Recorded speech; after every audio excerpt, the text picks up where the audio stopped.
Have you ever been betrayed so deeply it felt like your world shattered?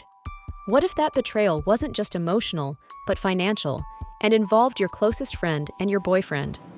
Today, I'm sharing the story of how I turned the worst betrayal of my life into the most satisfying karma I've ever witnessed, all thanks to meticulous documentation and a little digital detective work. Get ready, because this is a wild ride. 3 years ago, in August 2021, I was 26, thriving as a graphic designer in Portland. I'd just signed a lease on a stunning 2-bedroom apartment in the Pearl District.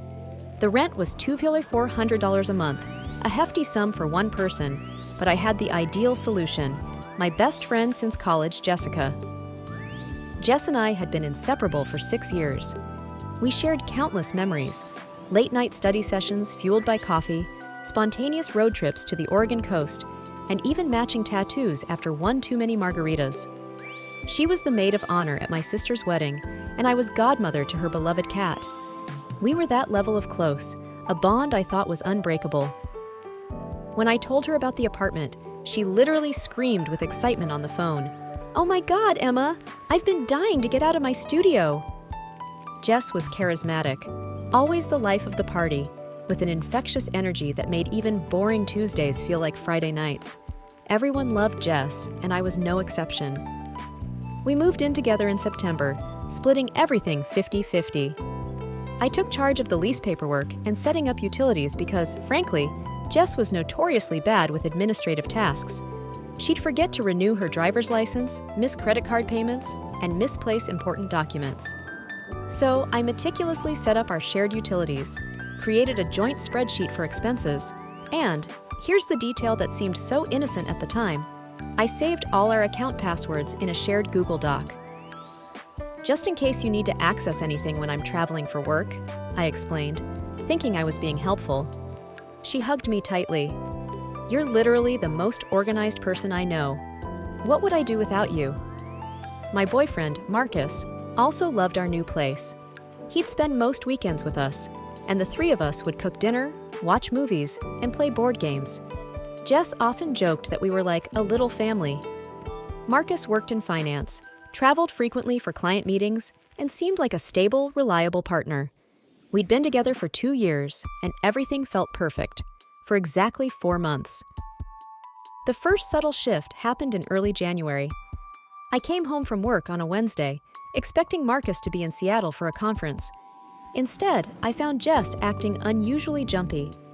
She was in the kitchen, face flushed, wearing a full face of makeup at 6 p.m. on a weeknight, which was completely out of character for her. "You okay?" I asked, a slight note of concern in my voice. "Yeah, totally.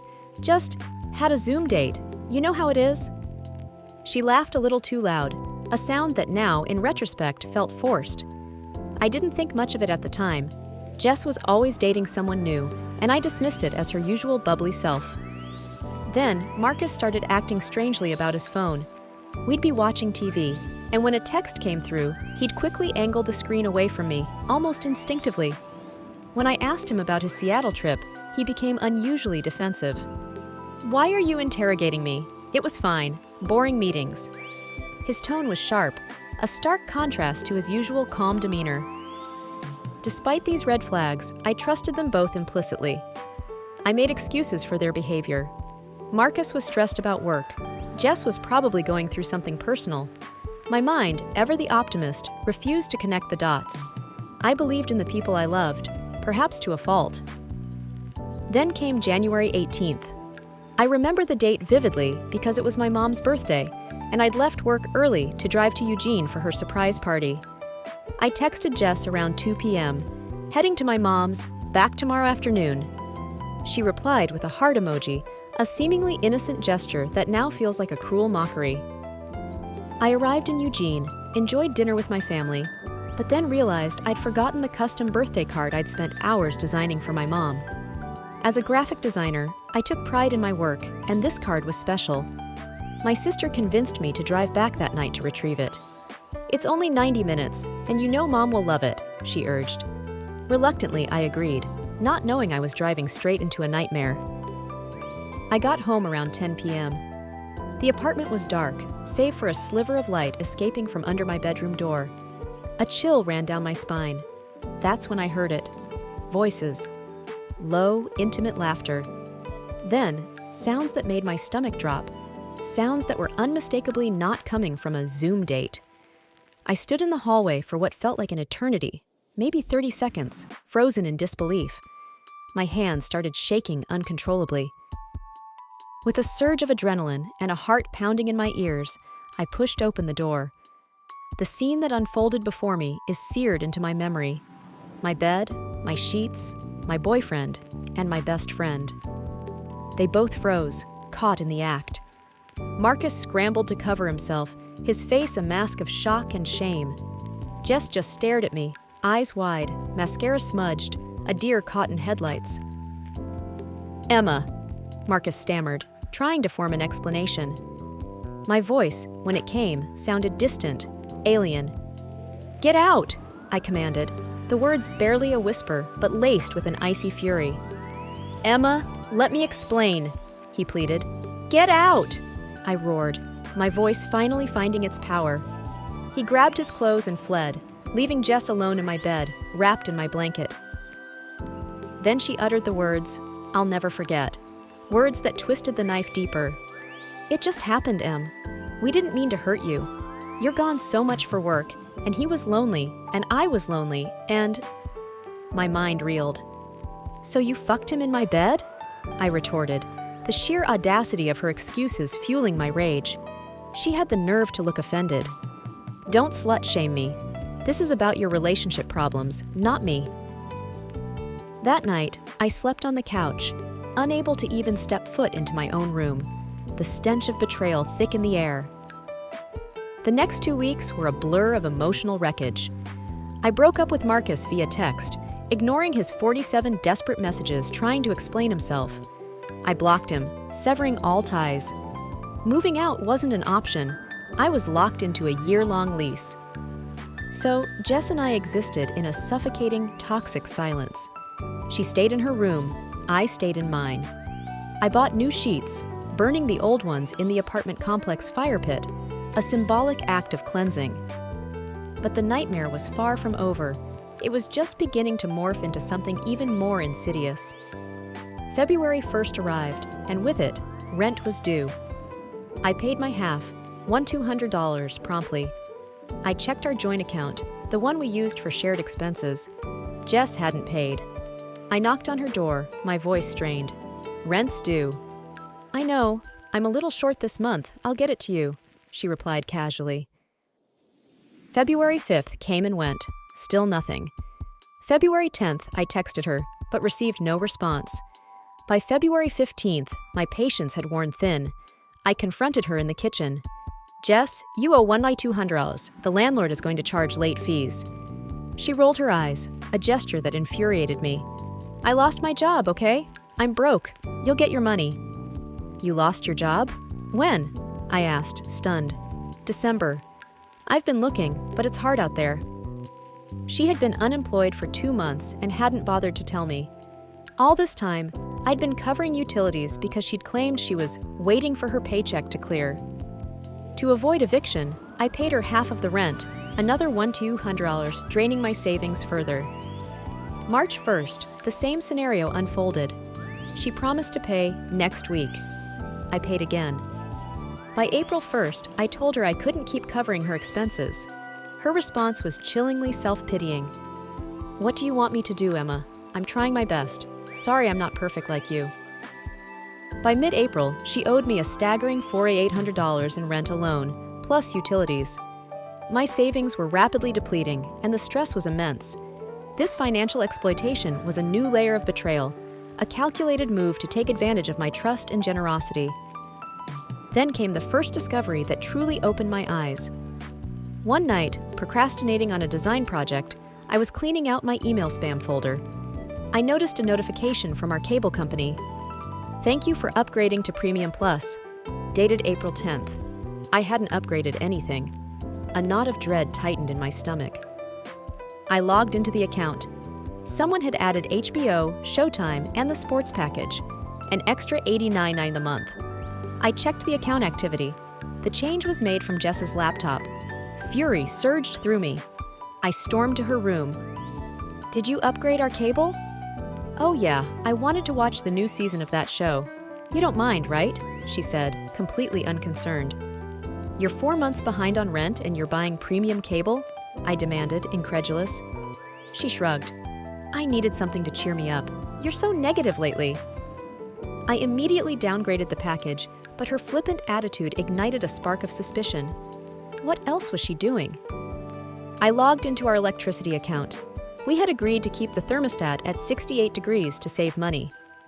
I checked the usage graph. Our bill had spiked in March, doubling the normal amount.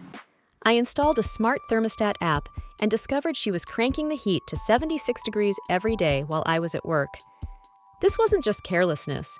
It was deliberate disregard for our agreement and my financial well-being. This is when everything clicked into place. I was updating our shared expense spreadsheet, the one I'd meticulously created when we moved in, and I noticed something new. There was a tab I hadn't created. Jess Personal. My heart pounded as I clicked it. It was a detailed list. Online shopping orders, Uber Eats, Sephora, DoorDash. Hundreds of dollars in purchases, all from the past 3 months. Then I saw the payment methods. Our joint utilities credit card, the one I'd added her as an authorized user on for emergencies. She'd been using it like her personal shopping account. I cross-referenced the charges with my credit card statement, a staggering $247 in unauthorized purchases. My hands were shaking, not just from anger, but from the profound sense of violation. I opened that shared Google Doc, the one with all our passwords. And that's when the chilling realization hit me. I had access to everything: her email, her Amazon account, her social media, even her banking app, because she'd asked me to help her set up autopay once, and I'd saved the login. I sat there, staring at my laptop screen, the digital keys to her entire life in my hands. She had stolen from me, betrayed me, refused to pay rent, and racked up debt in my name. And she had no idea I held all the cards. I could have confronted her. I could have called the police immediately. But here's the thing. We were both on the lease. If I reported the credit card fraud, it would get messy. She could claim I gave her permission, turning it into a he-said-she-said situation. I needed something airtight, undeniable proof that would stand up in court. That's when the idea hit me. I would use her own digital footprint against her. I spent 3 days meticulously documenting everything. I took screenshots of every unauthorized credit card charge, downloaded bank statements showing I'd paid her rent, saved every text message where she promised to pay me back, and archived emails from the landlord about late payments. This wasn't just about revenge. It was about justice, and justice required irrefutable evidence. Then I logged into her email. I know, this is a legally gray area, and I approached it with extreme caution. I didn't delete anything, didn't send anything, didn't alter any information. I simply looked. And what I found was pure gold, a treasure trove of incriminating evidence that painted a picture of calculated deceit. Jess had been applying for jobs, using my design portfolio. She had taken projects I'd created, meticulously removed my name, and submitted them as her own work to agencies across Portland. She had even landed 2 freelance gigs and gotten paid for my work. I found emails confirming payment to her PayPal account for designs that were unequivocally mine. This wasn't just unethical, it was copyright infringement and outright fraud. But I didn't stop there. I found emails to Marcus, dozens of them. They started in November, 2 months before I caught them in my bed. They had been planning it all along. "Emma's working late again, come over at 8. She's going to her sister's this weekend, we'll have the place to ourselves." It wasn't a mistake, a moment of weakness, or a lonely lapse in judgment. It was calculated, premeditated betrayal. I took screenshots of everything. I organized them into folders, meticulously dated and time-stamped each piece of evidence. Then I hesitated. What if this backfired? What if she found out and destroyed evidence? What if I was crossing a line I couldn't uncross, becoming as manipulative as she was? I stared at my laptop for an hour, wrestling with my conscience. Then I remembered her face in my bed, devoid of remorse. her casual shrug when I confronted her about the cable bill, her dismissive, "You're so negative lately." The anger, the hurt, and the sheer disrespect solidified my resolve. This wasn't about being petty. It was about reclaiming my dignity and holding her accountable. I clicked send. I emailed the copyright evidence to the 2 agencies that had hired her with a polite, professional note. I believe there's been a misunderstanding regarding the attached portfolio samples. These are my original works, created between 2019 and 2021. I've attached timestamps and original files for verification. I then filed a small claims court case for the unpaid rent and credit card fraud, totaling $7,447. Then I waited. Day 1, nothing. Day 3, I received an email from one of the agencies. "Thank you for bringing this to our attention. We've terminated our contract with Jessica and requested repayment." A small victory, but a significant one. Day 5. Jess came home, slamming doors, her face contorted in rage. "Did you email Vertex Creative?" she shrieked. I corrected a misunderstanding about my work. "Yes," I replied calmly, my voice steady despite the tremor in my hands. Her face went beet red. "You're such a petty bitch." "You stole my designs and committed fraud. I'm a bitch?" I challenged. She screamed at me for 20 minutes, a torrent of insults and accusations. I recorded every word on my phone, adding it to my growing dossier of evidence. Day 8. She was served with the small claims lawsuit. She stood in our living room, holding the papers, her hands shaking. "You're suing me?" she whispered, disbelief in her voice. "You owe me $747. Pay me and I'll drop it," I stated, my voice firm. "I don't have that kind of money," she cried. "Then I'll see you in court." She moved out 3 days later, without a word, leaving her room trashed. But she still didn't know the full extent of what I knew. She thought I'd just reported the portfolio theft. 2 weeks later, I received a call from a detective.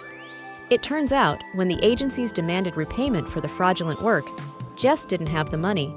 So, in a desperate and incredibly foolish move, she opened a credit card in her mom's name to pay them back. Identity fraud. Her mom, understandably furious, found out and reported it.